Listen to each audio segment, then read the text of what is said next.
नारायणगिरी महाराजांच्या कृपेने सद्गुरु श्री नारायणगिरी महाराजांच्या आशीर्वादाने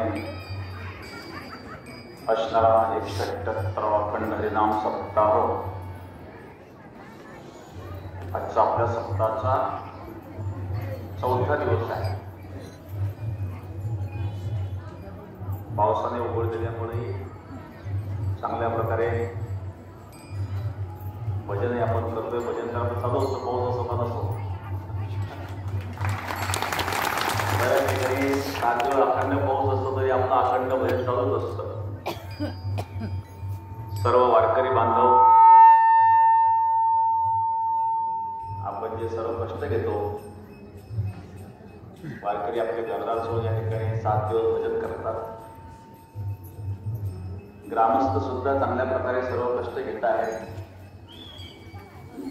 शनी देवगाव, केलूरफळ, बाराखाम, अमरापूर, आवगाव, नागमठाम, गवळपूर, भामाठाम, आजूबाजूचे सर्व गाव खूप चांगल्या प्रकारे सर्वांचं सहकार्य आहे। भजनही सुंदर झाले। सद्गुरु गंगागिरी महाराजांची, गुरु नारायणगिरी महाराजांची कृपा आहे। हे भजन म्हणजे भगवंताच्या प्राप्तीचं भजन आहे। कारण निष्काम भजन आहे। कामनेने केलेलं जे भजन असतं, सकाम भजन असतं, त्यापेक्षा निष्काम हे श्रेष्ठ असतं। आणि निष्काम हे भगवंताची प्राप्ती करून देणार असतं। निष्काम भजनाने चित्तशुद्धीचं फल मिळतं, चित्त शुद्ध होतं। आणि तुका म्हणे चित्त करारे निर्मळ येवणी गोपाळ आहे। चित्त निर्मळ झाल्याने भगवान हृदयात येतात आणि भगवंताला हृदयात येण्याकरता चित्त निर्मळ असावं, त्याकरता भगवंताचं भजन निष्काम भावनेने असावं। आपलं निष्काम भावनेने भजन आहे। आणि म्हणून भजनामध्ये चाली सुद्धा आपल्या सांप्रदायिक असाव्या। आणि गाव खूप असतात, सगळ्यांना अभंग यावा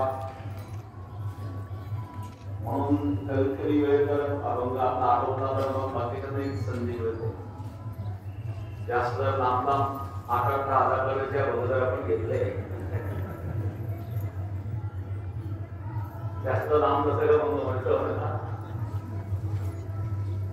कारण इतरांना सुद्धा संधी मिळावी। अभंग कमी झाले तर आपल्याला संधी कमी मिळते। चाली आपल्या सांप्रदायिक असाव्या। आणि कुणी दिसून सर्वांना तरी कधी होत एखाद्या त्याला विविधतेची जबाबदारी असते, स्वतःच जाऊन यायची। भजन सुंदर चालू आहे। सर्व भजनी मंडळी धन्यवाद, सेवा करणारे ग्रामस्थांना धन्यवाद, पंक्तीचं नियोजन करणारे, वाळ करणारे, ग्राउंडचं नियोजन करणारे अनेक मंडळ या ठिकाणी जे आहेत, सर्वांना मी या ठिकाणी धन्यवाद देतो। आणि आपलं भजन चालू आहे।